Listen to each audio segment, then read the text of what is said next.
We walk hand in hand, we dream together. We giggle and laugh like kids forever. We're two different people, but we're having fun. We talk about anything under the sun. We are sisters, we are friends.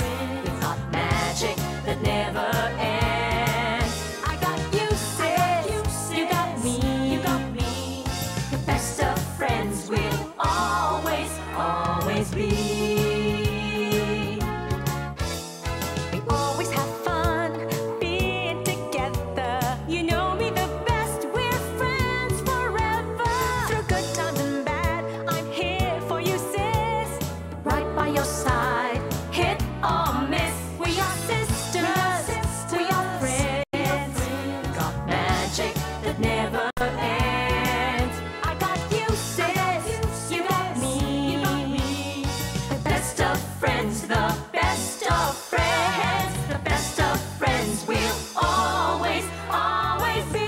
We are sisters, we are sisters.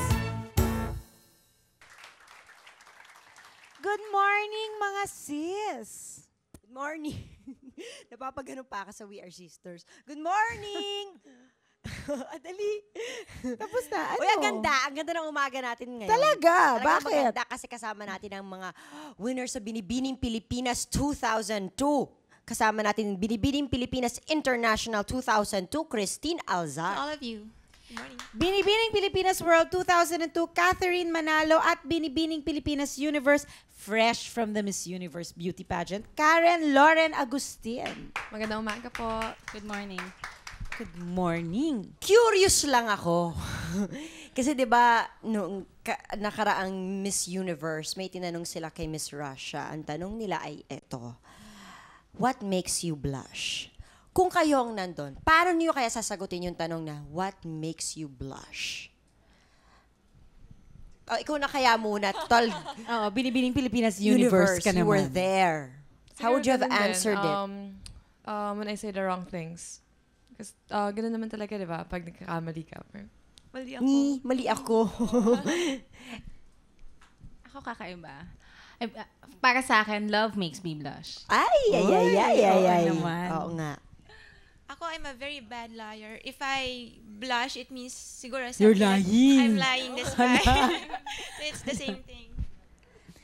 Sigurado, nako. Sigurado. Ikaw kaya? Ano ako? Ano, what makes you blush? Pareho ni Miss Binibining Pilipinas Si World. Karen. Oo. Si Karen. Catherine. O yung love makes you blush. Oo, love makes you blush. As- Ikaw, Jelly, what makes you blush? Blush on. Kaya nga blush, di ba? Oo, Blush, blush on. Correct. Bueno. Pero, total, pinag-uusapan natin ng mga blush, di ba? Ang pagbablush, magbablush ang magpapalit ng channel, magbabalik pa po ang sis. We are sisters, we are sisters. We are sisters. Okay. Kasama pa rin natin ang mga beautiful girls, kasama ng mga nagpapa-beautiful girls. Oo, tsaka kailangan talaga K silang tatlo. Oo, KKK. Yan. Gusto ko tanong itong ating 3 girls na talaga nag-train pa pala sila sa Columbia para maging talagang, ano ba, beautiful, Kailangan may tindig, poised, walking. lahat. Ano ba na natutunan nyo doon? Basically, the training is for improvement. Hindi naman kami pumunta doon na wala kaming alam totally, no? So, from here pa lang, may training pa. Opo. Yes, meron din. Tapos pagdating doon, in-improve pa kung ano yung alam nyo na. And to be to be globally. Anong pinapagawa sa inyo? Pinapalakad kayo ng pinapalakad? Actually, Na may libro sa ulo? Marami Di ba may po. ganon? Tinuruan din po kami mag-makeup. Tapos for me, kasi sa May na yung pageant ko, tinuruan ng current events, history. Tsaka may interview with the panel. May Para test? ma-train, para May ma-train. test ba ito? May test? Para kayo may Total test? talaga, total training from how you dress, from paano ka magbihes, hairstyle, makeup, Paano? Sample. Sample ng walking. Kasi iba ata ang lakad kapag modelo ka. Oo. Iba ang lakad Iba pag ang beauty lakad pageant. kapag, Definitely, iba talaga. Opo. kapag beauty pageant at sinalihan mo. Pasample naman. Si Karen. Karen will do the Sige, honors. Karen. Alika, tayo ka dyan. Tanggalin natin yung mga unan. Agis ko. Hindi, wag. Urong lang, Ayan, urong tabi lang. natin yan. Yan, Okay. yan. Paano ba ginagawa ang paglakad? Pati yung pagtayong ganyan, pinapractice talaga. Kailangan one foot forward. So, nagtitrain kayo, naka-high heels kayong ganyan? 5 inches. Yes. Could you As in believe? this tall. As in. 5 inches? 5 inches stiletto heels. Ang sakit sa tiil. Ang sakit nun. Grabe. Grabe na ito. So, Nadapa na ako at some point nun. Hindi lang nadapa. Talaga nagtumbling ka Malaglag pa. na. Oo. So, kailangan L. Ayan po. Tingnan niyo ang paa niya. Kailangan ba talagang Close up lang sa paa, L. Kailangan ba Ayan. talagang naka-point na gano'n ang hips Ganyan, mo? Talagang kailangan. naka-point na gano'n. Tapos, saan ang shifting ng weight? Kailangan nakasandal ka dun sa nasa likod na paa o nasa harap na paa? Kung ano yung, kunyari naka-forward yung left ko nga, leg. kailangan mo ng mic Yung eh. hip niya, yung weight, nasa right. Opposite. Tapos maglalakad ka na. Okay. Kailangan mo talaga gumagano ng Nakita mo, puwet. yun. Yung emphasize ng movement Emphasize hips. ang hips. Point. Okay. Ay, ganun pala. Kailangan gumigewang ang balakang. Alam mo, hindi ako pwede doon. Ako rin, Janice, madadapa ako. Tapos natuto din kami mag-makeup. Yes, sa makeup. Sobrang nag-improve kami doon. Yes. Oo. Kasi ako, palagay ko lang, kasi iba yung makeup ng... Saan kayo tinuruan doon at Sa saka Colombia. dito? At saka Doon, dito. at saka dito. So, saan kayo mas natuto yung doon? Kasi parang iba ang mata ng mga Caucasian, di ba? Parang feeling ko, yung sa Asians, mas kailangan palakin, pabuhayin. They want to emphasize our Kung ano being, yung oo, like our mata mo. asset is chinita taang or ang Asians Pilipina. So, in-emphasize yon. Hindi dapat Ginagawa na parang kapag mas itago mo. pinapalaki. Lalo kang gagawing, palalakihin. Kaganda ka gagawin naman pag lumaki ang mata mo, promise. And Depende beauty sa look queens, mo. yung beauty queens usually emphasize yung eyes. That's why we have our eyes more dense. In Colombia, we also had our diet. Ayan, diet. Kamusta naman ang diet? Di pa pwedeng kumain ng kanin. Oh, hindi talaga Ako kayo hindi. pwede kumain at all. Sa case ko, kain ako ng kain eh. Kaya sa Puerto Rico. Ako yata pinakamatakaw nun. Talaga? Yeah. Bakit ganyan Kahit ang nung katawan binibining mo? Pilipinas, ako din, ako rin sa kanila. Bakit Ako ganyan ang pinakamatakaw. katawan mo kung kain ka ng kain? Ewan ko. Ang swerte Ay, mo Hindi, naman. hindi ganon. Ang swerte mo naman. Oo nga. O, eto. Yung pag-question and answer. Di, syempre may tinanong. Nagkakataon ba na hindi nyo alam talaga yung sagot? Opo. Hindi Kasi naman, parang di ba nakakatak? Paano ko pag yung tinanong nila, hindi ko talaga Hindi, alam? alam mo kasi, I guess it makes a difference also. Okay, granting, alam mo naman talaga yung sagot. Parang para sa'yo, ang dali naman ng question. Eh kaso, yung pressure. Pressure yung Nararamdaman ang nyo ba yun? daming Oo. taong nanonood. Meron Yung naman, oo. may $1 million question ito. Oo. Actually, kahit nung si Karen, nung nandun kami sa Puerto Rico also, kahit na nasa audience lang kami, pati kami ninervyos eh. Kinakabahan actually, din mas ako. nakaka-nervyos pag Mas ikaw yung nakaka-nervous nanonood. pag ikaw ang Nire-rehearse nanonood. Kasi ikaw yung nasa stage. Hindi nyo talaga alam kung ano yung itatanong? No. Hindi. Walang clue wala. man lang na it's about the chuju. We never thought na what makes you blush would be the question. Kaya nga Ganong eh. kababaw, ganong kadali. Ganun kababaw. Kaya Lahat siguro kami sa sa nakaka-shock. backstage, nagpa-practice kami ng mga malalalim na questions eh. Ganun pala yun. So si Catherine will be competing sa Miss International na for the first No. time. Christine is for Miss International. Christine pala. Sabi ko nga. Oo nga, Janice, mali naman tayo Mali dun sa naman mga ako sinasabi dun. nating Oo, ganyan ano eh. ba? Kasi puro sila K. Nalito ako. O si Christine will be competing sa Miss International na for the first time nagaganapin outside of Japan. Dahil this year sa Hawaii ang pageant. Aloha. Siyempre, parang good luck. Bilang good luck, meron kaming pabaon sa'yo. On the phone is your dad. Oh my God. Daddy? Mr. Oscar Alzar. Yes, ma'am. Hello? Magandang umaga po. Hello. Oh my God. Hello? Hello. Hello, Daddy. Oh, Ano naman ang masasabi nyo na ang inyong anak ay magko-compete sa Miss International? ay Excited? hindi ko masabi ang kung anong nararamdaman ko. Basta masaya kami ng kanyang mami. We are proud of her. Ito nga, medyo tense pa nga hanggang ngayon dahil panay ang schedule niya. 2 days na yata sa Manila siya. Hindi naman nagte-text. Ay, Diyos ko po! Hindi daw nagte-text. Kasama ba kayo sa Hawaii? Siguro baka mother, ang mom niya siguro lang. Baka ako, tuwang ko pa, hindi pa ako sigurado kung ano. I'm working on Pero it. ma'am I have niya, to work hard para makasama sila. Namimiss Daddy. nyo? Hello. Strict ba kayo? Ay. Hello? Hello, Daddy. Strict po ba kayo? Sa kanya hindi. Ang mami niya strict. Mami baliktad. strict. Literal lang tayo. Ano po ang naramdaman nyo nung nalaman nyo na sasali sa beauty contest ng inyong anak? Siyempre, naisip nyo mga naka-bathing suit doon. Yan. Di ba? Actually, na-use na ako dahil nakasali naman siya before eh. So, na-use na ako doon sa bathing suit. Doon marami naman contestant, ganun din. So, sabi ko, normal lang yon. Okay. Sige, Daddy. Thank you. Okay. Bye, Daddy. Ang saya. Hindi Ano naman pala masasabi strict si mo Daddy. naman? Hindi naman pala, ang mami mo pala ang strict. My mom. So, ba't di ka nagte-text kay daddy at kay mami? Nagte-text ako.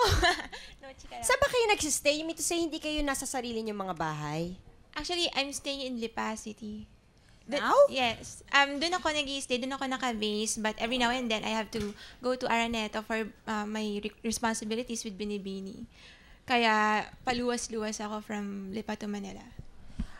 Ay, kakapagod. Nakapagod. Okay lang naman kay Mayor V. Oh, yes. Okay lang. Okay, our next. Not yet. But our next question is coming up. Right now, I'm going to say it. Ask it. Sa Disyembre, pinaratangan kayo ng corona. Bushk! Kasya ba sa ulo ninyo? Nilagyan ba kayo ng hairpin? Masakit ba ang hairpin? Kailangan ba talaga suotin Mabigat yung yung mga corona? corona. Mabigat. Sobrang mabigat. Mabigat. Sobrang Mabigat. masakit sa ulo. Paano kayo naglalakad na may corona kayo sa ulo, tapos hindi ba kailangan naka-high heel, nanalo kayo, naluluha. Umiyak ba kayo, nananalo kayo? Ako, May umiyak ba? Teary-eyed lang. Okay lang. Ako muntik lang. Oo. Ako actually, Naalala ko yung tinawag ko eyeliner. Actually, mas nakakaiyak yung tinawag kami sa Sa 10, top sa five. 5. Doon ako naiyak. Parang nasa 5 na kami, okay na lang eh. okay Kahit lahat. ano na lang Kasi posisyon sigurado na may doon. posisyon na eh. Oo. Oo nga naman. Ano kaya ang feeling na sumali sa ano? Malalaman natin yan. Pero syempre, kay Miss World, ang pressure to become the first Filipina Miss World as you compete for that crown in Nigeria. Syempre, grabe ang pressure, At di saka, ba? from Nigeria yung reigning ata, di ba? Oo. Oh well, anyway, para hindi ka ma-pressure, kasama rin natin sa phone ang iyong daddy, Mr. Rod Manalo. Hello. Hello. Good morning! Good morning. Daddy, marami na bang umaaligid na boy sa anak ninyo na si Kate? Pardon me? Ay, marami na ho bang umaaligid na boys kay Kate, especially after she won? Bali marami siyang friends, barkada, lalong-lalo na sa Singles for Christ. So, maraming tumatawag sa bahay, Uy. maraming nangongumusta, at saka yung wishing her good luck for the beauty pageant she's joining. Anong feeling niyo po nung manalo si Kate sa Binibining Pilipinas? Ano po ang naramdaman niyo nung manalo si Kate sa Binibining Pilipinas? Well, I was proud, excited, and masaya. Meron bang fear na pumasok sa inyo na parang baka, mapalayo na sa inyo ang anak niyo because she's going to be very busy? Hindi naman. In fact, I wish her all the success in life. I'm teaching her to be independent now that she's of age, and I believe she's smart and she can do good things in life. Thank you po. Thank you very much. Okay. Kate. Bye, Dad. Bye. Thank you. Bye na lang ang pinasabi ko sa kanila. May mga boyfriends ba kayo? Apo. Yes, opo. Okay naman sa kanila. Ano naman ang feeling nila na nanalo kayo, syempre? Parang Proud ba insecure sila o parang proud? nai-insecure sila? Ako, I have a story. Kasi, Ay, kwento! Gusto ko okay, yan. hindi. Kwento. During the top 10, the question for me, ang nagtanong si Cesar Montano. And the question Siya yung is, judge na nagtanong sa'yo. question niya is, would you, ano ba yung question? If you were to Ay- choose between the title, the reign, Ano, or your boyfriend. If you are reigning, would you choose marriage over title or the other way around? And of course, I answered in the first place, I don't think naman na my boyfriend will propose marriage if he knows that I'm in a title. But to answer the question, of course, it's marriage that I'll choose. Talaga? You'll choose Yes. marriage? And no, sorry, I chose the Title? title. Okay. And my boyfriend was watching. Nagalit? And no, marami daw nag-text sa kanya and sabi daw sa kanya, paano ba yan? Pinili yung title. Parang ganon. So he's very supportive naman. And I think it's not necessarily na beauty queen ka, Kasi yun yung parang ano nila, yung notion nila na If you're a after, beauty queen, you can't Magbabago get ka. married. No, not not only necessarily, that, na pero magbabago ka. Oo. ipag-break, parang ganon. No, kasi pag beauty queen ka, you're given a lot of opportunities, tas ang dami mo nakikilala. Yun lang siguro yung pagbabago. Takot. Part of that. Oo. Part But of that. other than that, we're Insecurities. still the same person. Wala, he's very proud and he's very happy. Pero at the same with them, yung takot din. Parang nagkaroon ba ng konting overprotective? No. Actually, mas pinayagan na niya ako na yung work sa Binibini. Kasi mas, hindi ko na siya lagi nakakasama eh. There's more time away from him eh. Pero okay lang sa kanya. He Yung understands. basic conflict time. Time. As in, Actually, everyday exactly. kasi din yung schedules namin. So, Paano kumbaga pa kayo night na lang. nagkikita? Ano pa? Paano pa kayo nagkikita sa dami ng ginagawa? Edi, hinahatid sundo niya kami sa Araneta. Yun na lang Naghahatid ang sundo na. yun na lang. Okay, si Karen was a good representative of the country sa naganap na Miss Universe. At bilang treat namin sa'yo, ito ang iyong daddy-dadihan, ang iyong uncle Deo Medrano, the brother of your mom. Hello? Hello? Hello, kumusta Yes. po kayo? Okay naman po. Ano po ang masasabi nyo kay Karen? Supportive din po ba kayo sa kanyang pagiging beauty queen? Siyempre, I'm proud of her. Sumasama po ba kayo sa mga, kunyari, rehearsal? Naghahatid po ba kayo? Ako parang before yung nagsiserve as parang official driver. Official driver. Oo. Ano naman po ang feeling Pag nyo nung napapanood niyo napanood nyo siya? Nung nandun siya sa Alam ko, Miss Universe? Nung una sa Binibining Pilipinas, nandun ako sa Araneta Coliseum. So, parang feeling ko, manalo lang ng makasama lang sa top 10, top 12 ba yun? Okay na sa akin. Pero nung makasama sa top 5, sabi ko, naku, may pag-asa to. Hanggang sa manalo siya ng Binibining Pilipinas Universe. And happy kami. Halos magtalunan kami doon sa loob ng Araneta. Nung napanood nyo naman siya sa Miss Universe, ano naman po ang naramdaman nyo? Actually, yung mother niya yung kasama niya, no? Kami nanood lang through TV, tapos may mga balita before may mga balita kami na kasama siya sa one of the favorites. So, ina-expect nga namin din na makasama siya sa top 10. Pero nung makita ko sa TV, happy na rin ako maski hindi siya nakasama sa top 10 kasi parang sort of magandang experience sa kay Karen yung nangyari sa kanya. Nakarating siya sa although narating na niya yung stage before, pero nakarating pa rin siya sa mga Colombia. I don't know kung natuloy siya sa Venezuela, pero magandang experience sa kanya, sa bata yon. Okay, thank you po. Okay na? Yung po kasing daddy ni Karen, nasa barko siya. Yes, he's a master mariner. Oo. Message mo sa daddy mo. Since it's Father's Day. Oh yes, Daddy, happy Father's Day. I miss you so much, and thank you for being such a great dad. Thank you for helping me be who I am right now. And both of you, message to your dads. Should I do? Daddy, I know I don't say this as often as I should, but I really love you so much and happy Father's Day. And for me, Dad, thank you so much for all your support. And I hope by this, I make you and Mommy proud of me. And I love you always. Thank you. Yung case po ni Karen, katulad ng kanina kasi kausap natin yung kanyang uncle na parang tatay-tatay na rin niya, especially since your father's not around right now kasi nasa ship siya ngayon, di ba? So yung pag-uusapan po natin today, medyo parang sort of like that dahil we are still celebrating Father's Day week sa sis. So, ang makakasama natin today, mga celebrity stepfathers. Yes, from magaganda to mga nagagwapuhang dads, dito pa rin sa Sis. Sisters, we are sisters. We are sisters, we are sisters. Lukso ng dugo ang tawag natin sa kakaibang feeling na nararamdaman ng lalaki para sa kanyang anak. ito yung siguro nakakatulong sa ating sobrang pinamachong Pinoy na makaramdam at magpakita ng love. Pero paano kung ang dapat mong mahalin, hindi sa'yo? Or yung walang lukso ng dugo? Yan ang isa-share sa atin ngayon ng mga ama-amahan o stepfathers na ipapakilala sa atin ngayon ni Sis. Ang stepfather ng 4-year-old son ni Harleen Bautista with whom he has a 1-year-old, Romnick Sarmenta. Hi, thank you for having me again here. Nang pinakasalan niya last year si Melanie Marquez, kasama ron syempre ang 4 na anak ng beauty queen actress, Adam Lawyer. Ang kanyang 2 grown-up kids na sina Richard at Charlene na-experience ng magkaroon ng stepfather. Pero siya rin mismo ay isang stepfather, ang poging-pogi pa rin na si Bernard Bonin. Good morning.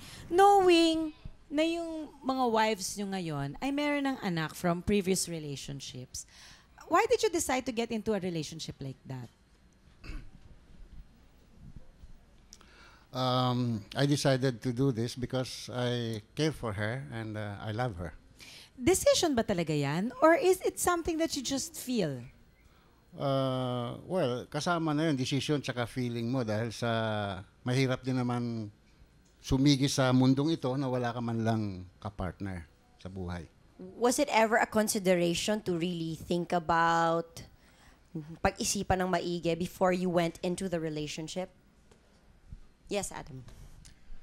A lot of people have asked me why I married someone with children, and I've never really thought about it. I was in love with Melanie. It was natural to love the children. We have a particular challenge because one of the children is autistic, and besides struggling with, because I didn't have any children before I met Melanie, and besides struggling with an instant family, I have to learn about autism and about how to teach this little boy how to communicate, and so it's pretty challenging. What about for you, Romnick? Siyempre, you're still young siyempre, given that, and of course, that Harleen was your ex-girlfriend before. Di ba? Parang rekindled relationship. Inisip mo rin ba yung mga ganung bagay? Hindi, I never stopped to think about it. Bale, what happened was, the way I see it kasi, anak na yun, sa kanya galing yun, it's part of her, it came from her, so it should also follow that I love the kid as much as I love her, di ba?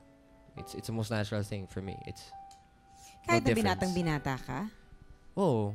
You know, if the situation was different, if I was the one who had the child outside of marriage, I would also wish for the kid to have a good stepfather.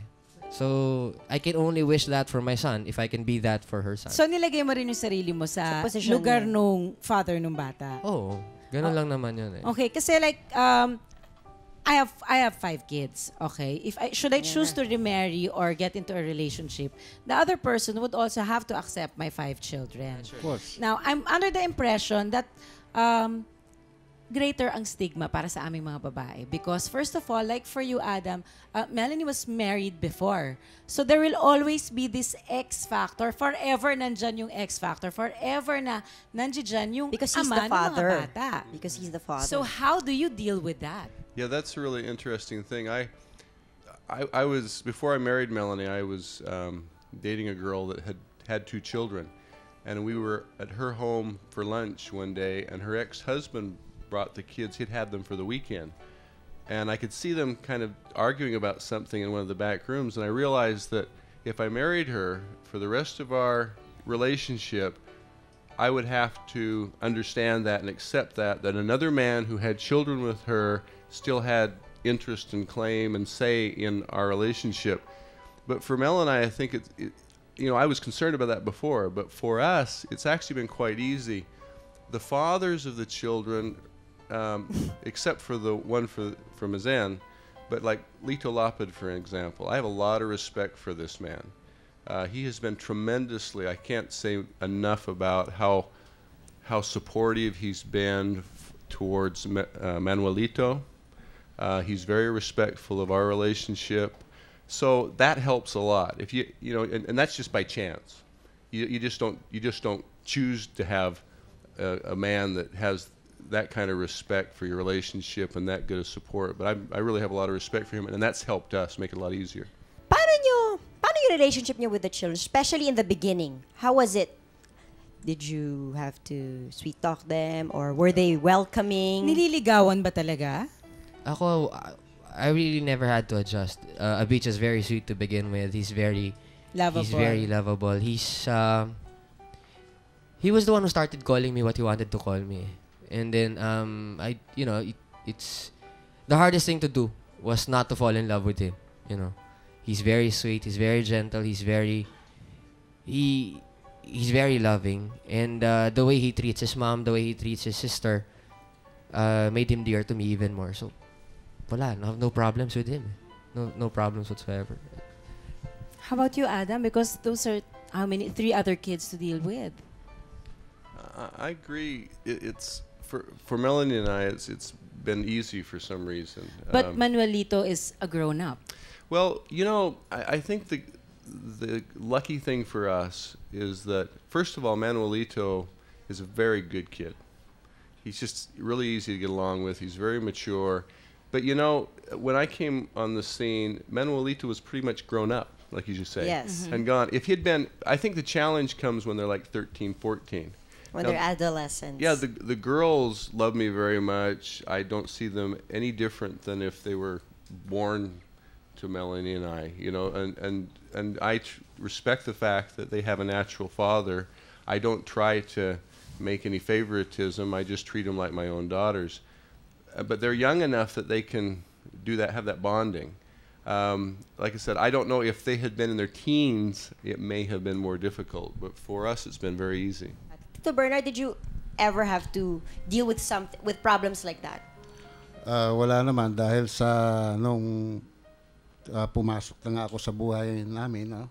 Yung pagsasama namin, yung bata was 4 years old lang. Kaya madaling i-handle at talagang naturuan mo pa ng mabuting asal sapagkat bata pa siya. Ngayon, he grew up with me. Tinatawag nga akong daddy talaga. Ang sarap. Walang diferensya maski doon sa akin mismo yung mga anak ko, no? Walang diferensya, hindi sila nagseselos, pero alam nila ang sitwasyon. Okay. Kahanga-hanga po ang mga amang napakaganda ng relasyon sa kanilang mga anak. Pero mas kahanga-hanga po ang mga ama na may magandang relasyon din sa mga hindi naman nila anak. Magbabalik pa po ang sis.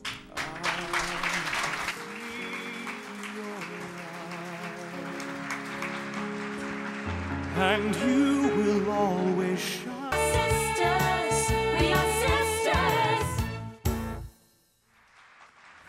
We're back. So I think it's me. You're looking at me. So now that you have your own children with your wives, how has it been? English ako ng English, pasensya na because Adam is here. I can understand a little Tagalog. Okay. Hi, salamat. I understand all the English parts. Okay. Masarap, syempre. You have your own flesh and blood there running along, 'di ba? Tapos nakikipaglaro pa sa isa pa pang anak. So, sarap na pakiramdam. Nagkaroon ba ng pag-iiba yung relationship? No, I promised Abija when my wife was pregnant. I told him, you know, no matter what happens, no matter how many sisters or brothers come along, he'd always be my baby. So he knows, and for that alone, he's taking care of my daughter really well. Really well. Big brother talaga. Big brother. Pagka yung umiyak yung daughter ko, you know, Abija would be the first to run to her and say, it's okay. Kuya's here. It's okay. Kuya's here. Ganun siya. Sarap. So, ang sarap lang panoorin. I just love watching them. He tries to carry her, you know, tries to bring her food, everything. So, masaya. How about you, Adam? I can't stop being excited. I wake up in the morning, I want to go see the baby. Before I go tonight, I want, go to bed. We want to see the baby. It's really hard not to want to be with him all the time. Melanie loves to go in. We have a nursery, and she loves to go in and wake him up. And I said, no, you need to let him sleep, And she'll go wake him up and bring him into her room, and he's now getting to the age where he's starting to try to talk, and it's it's a lot of fun. He's almost 1, right? He's by August approaching or- that. Yeah, September. September. Yeah, coming on September. But he's going to be a big boy. Now you start to see how big his hands are, and I think, oh, maybe he'll be a PBA player. Oh. You know? How's the relationship of the older children with your baby? Well, Zara was the youngest, and at first it's really interesting because at first she was real uncertain and she was a little jealous, and then she started to play with him, and now they're like best of friends. She loves him, and she's the one that he responds the best to now. So they've got a real close relationship already. Kayo po, Tito Bernard.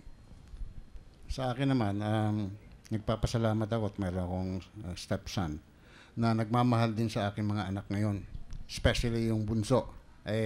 Pag walang naghahatid, halimbawa hindi ko mahatid yun, siya naghahatid doon sa eskwela, sa Montessori. So, malaking bagay din yun sapagkat nakikita ko rin yung pagmamahal niya sa mga kapatid niya. At every time na mayroon mga occasion, like mga birthday, itong stepson kong ito talagang he go out of his way to please them. Kaya ang pagtingin ko sa kanila, pare-parehas lang lahat. What about discipline?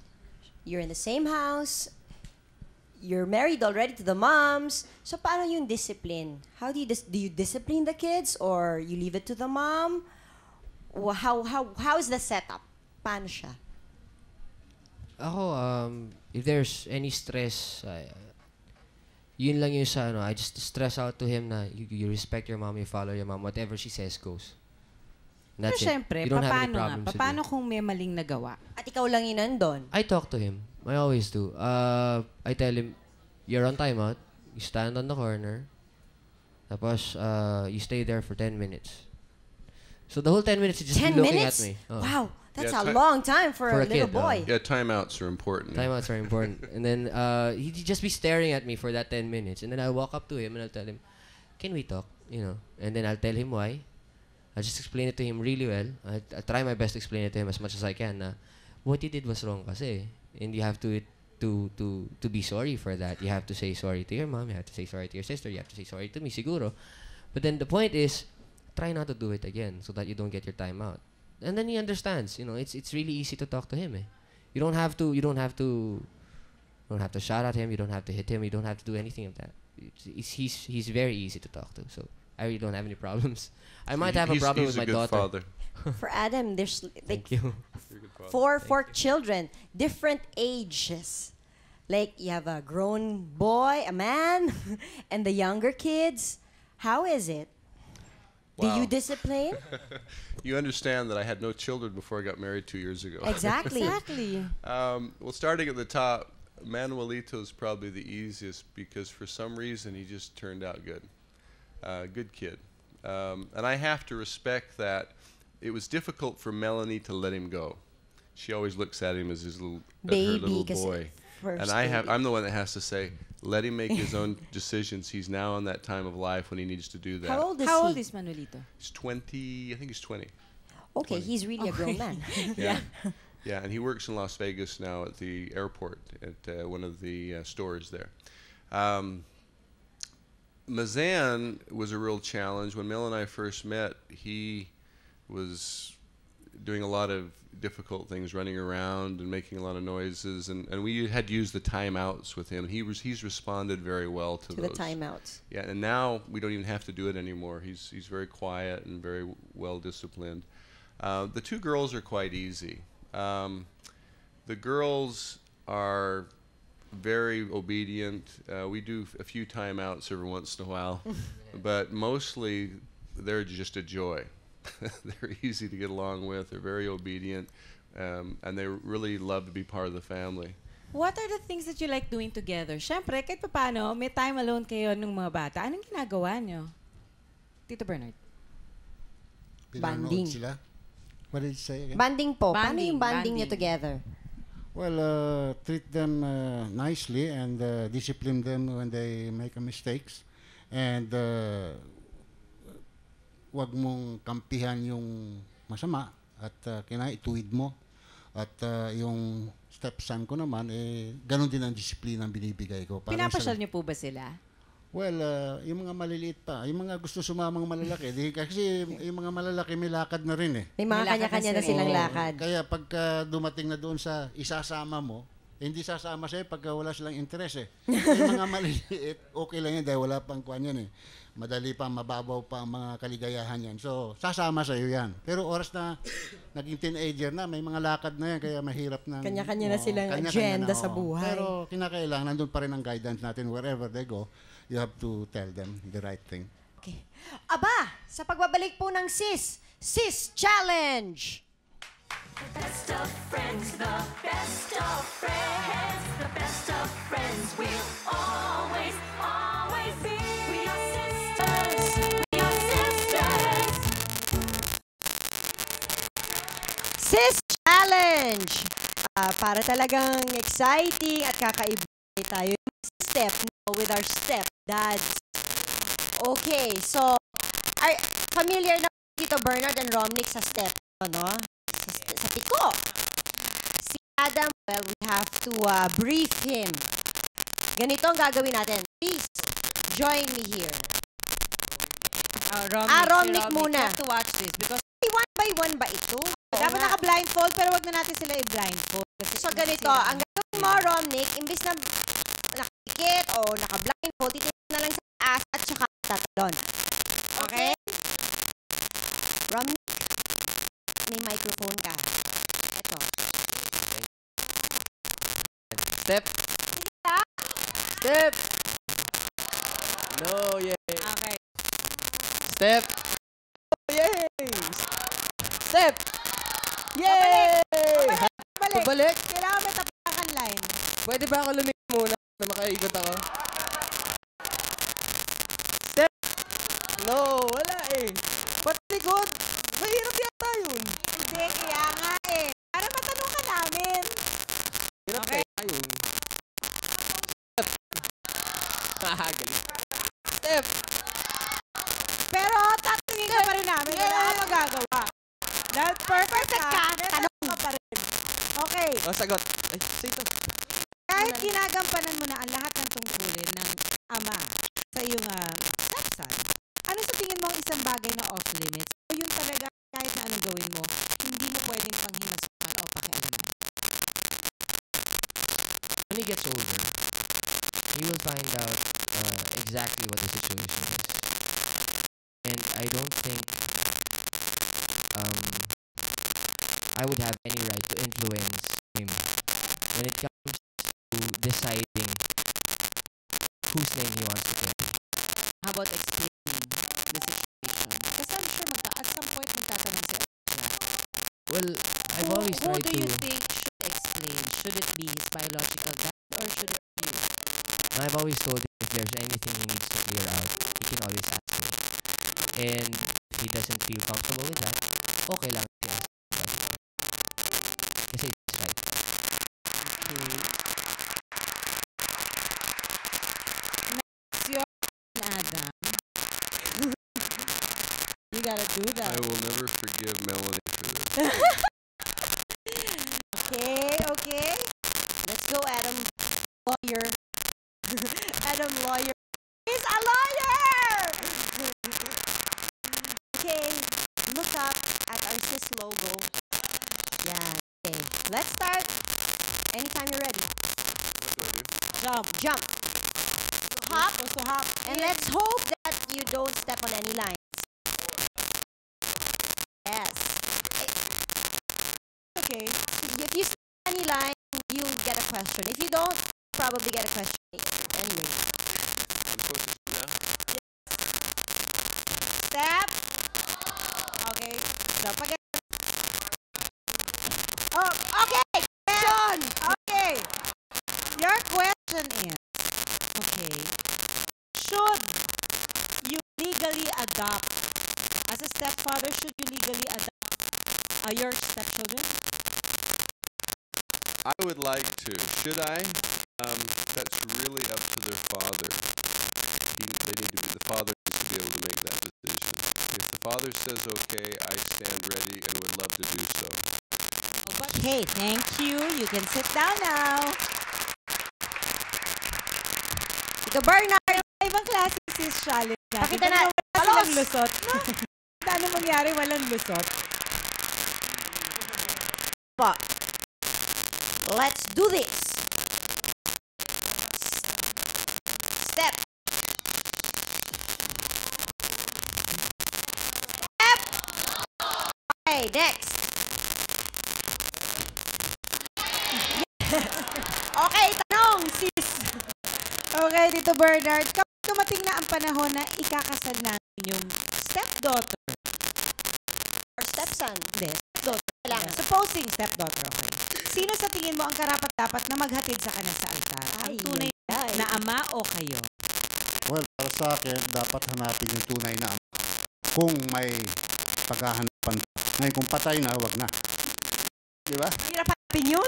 Supposing nga nandiyan siya. Para sa akin, yun nga, kung pwede pa siyang hanapin natin at pahatirin natin. Dapat, yun lang dapat. Okay, thank you. Thank you. Thank you. Kayo naman, don't step away from your favorite sis!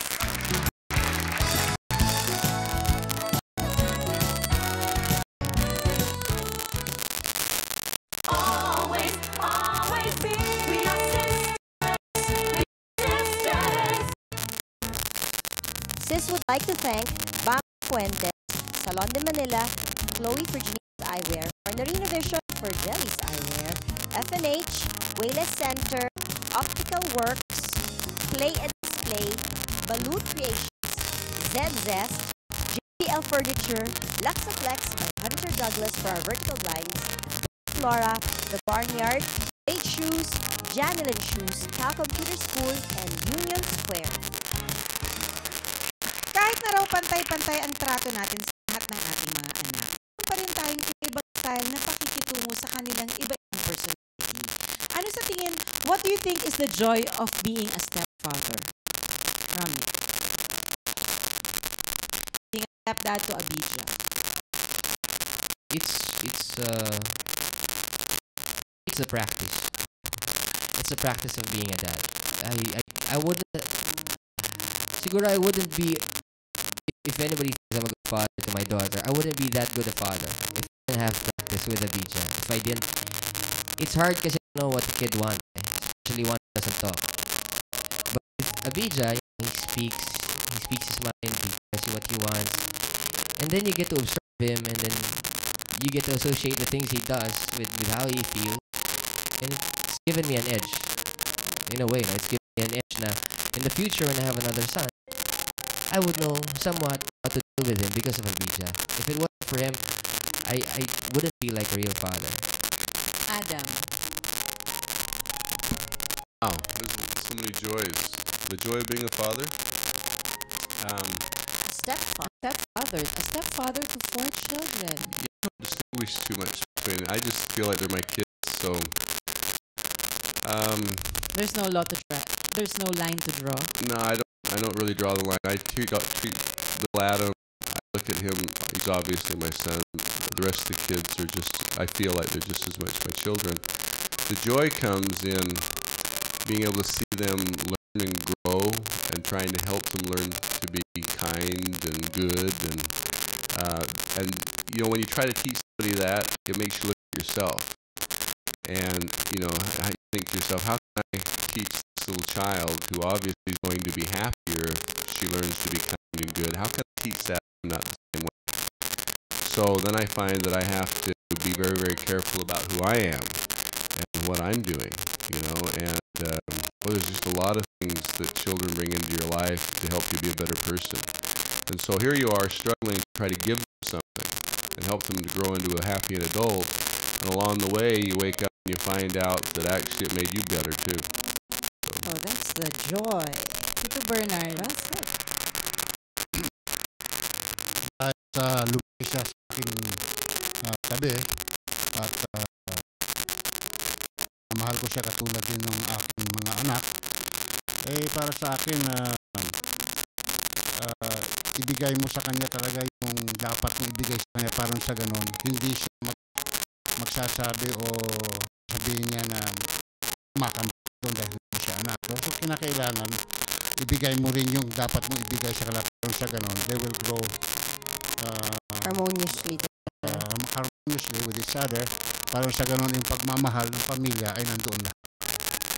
Sarap. One day, pag lumaki si Abijah at sabihin na sa'yo, sabihin na natin nag-graduate siya ng college, sabihin na sa'yo, ano tawag na sa'yo? Papa, thank you for everything.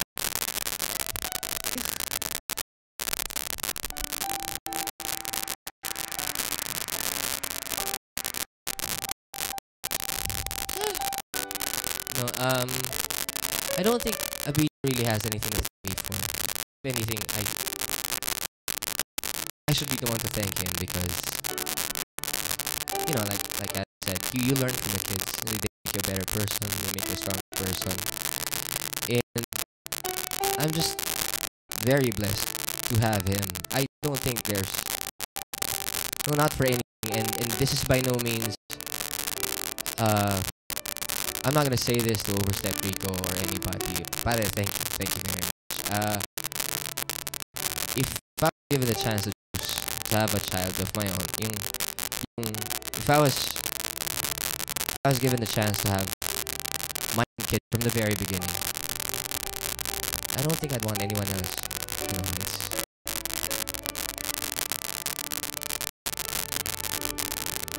Thank you. Adam, what if one day your stepkids come up to you and say, thank you for everything? What would you tell them?